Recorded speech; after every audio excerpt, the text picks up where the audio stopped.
Ho'oponopono. I was introduced to this lyrical phrase several years ago, and there's a beautiful magical story that goes along with this lovely Hawaiian word.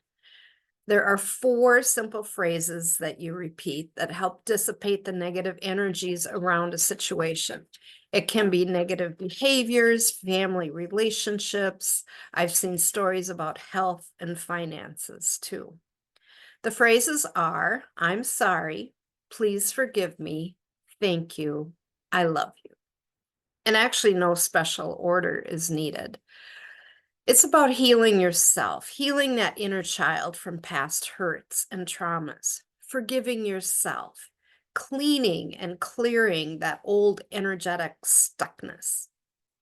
And as the story goes, there's a Hawaiian therapist, Dr. Len, who is said to have cured an entire ward of criminally insane patients without ever meeting them face to face.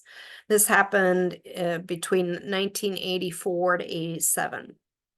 The cure rates were abysmal, and the employee morale was very toxic, and turnover was very high.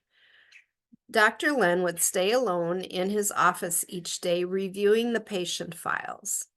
Then weeks later, staff morale was improving and patients seemed to be better, and they were eventually cured.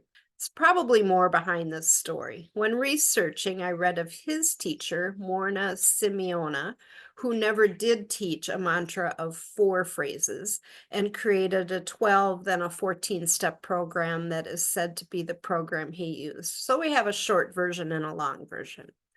And a document showed in Dr. Len's own words that he sat with the patients. What these two versions have in common is the healing power of forgiveness and unconditional love. It starts with loving yourself and healing yourself, clearing and cleaning your own energy.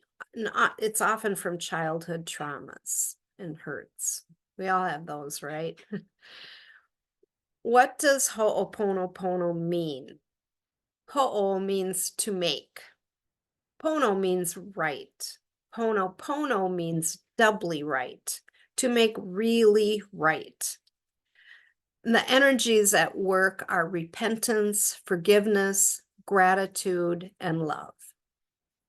A couple websites I was looking at, The Secret of Huma, Huma, and Laughter Online University. There's 4 phrases in no particular order. The first step is repentance. I'm sorry. It's easier to think of an issue that you're directly responsible for by your actions, like addictions, anger, health, relationship problems. And it's harder and yet very valuable to think in broad terms, that something in my consciousness has created that idea, even if it's way out there in the whole world or the universe. Thoughts are things, and they do have an effect on our world.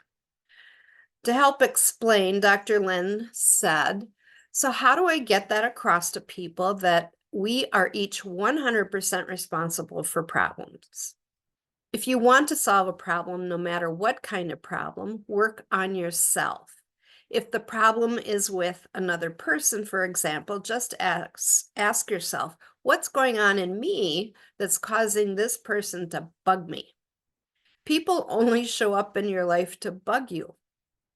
If you know that, you can elevate any situation. You can release there. It's simple. I'm sorry for whatever is going on. Please forgive me. The second step is to ask forgiveness. Please forgive me. Say it, mean it. Don't have to worry about who you are asking. You're asking out there. Third step, gratitude. Thank you. It doesn't matter again who you are asking. Be in gratitude for you being the best version of yourself, for you being a vehicle of unconditional love. Be in gratitude for the forgiveness that you just received. And the last step, I love you. Say it to your body, mind, spirit. Say it to Source, Creator, God. Say it to yourself with all of your messy little bits. It's all about unconditional love. There is nothing more powerful. I'm sorry. Please forgive me. Thank you. I love you. And I love this quote from Rumi. Yesterday, I was clever, so I wanted to change the world. Today, I am wise, so I'm changing myself. And I think the key takeaway, what energy are you giving the story?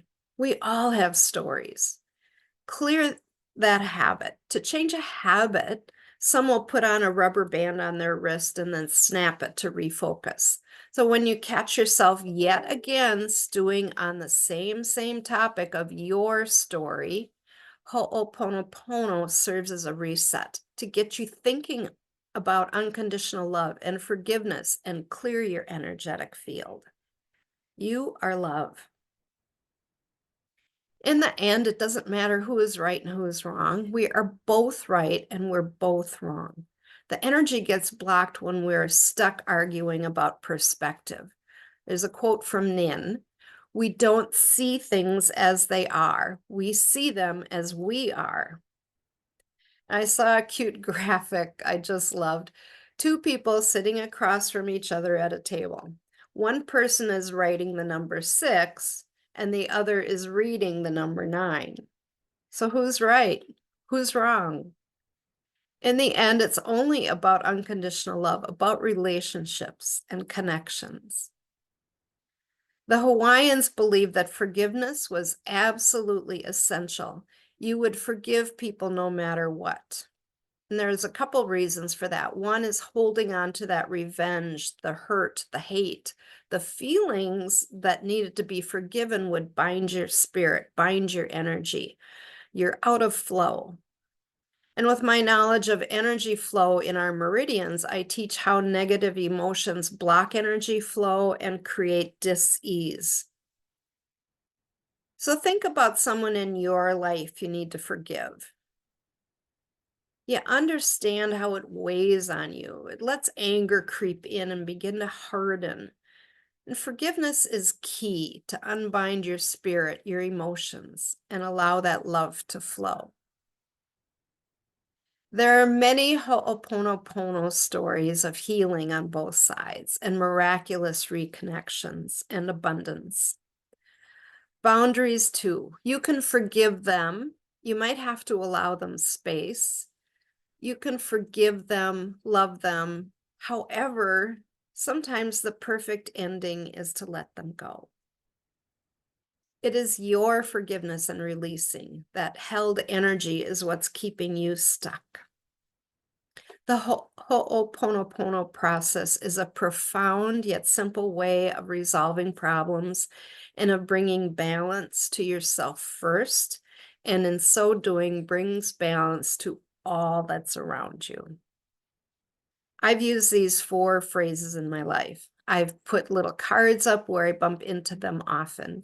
I meditate on them. I say them when I get to thinking about a certain relationship.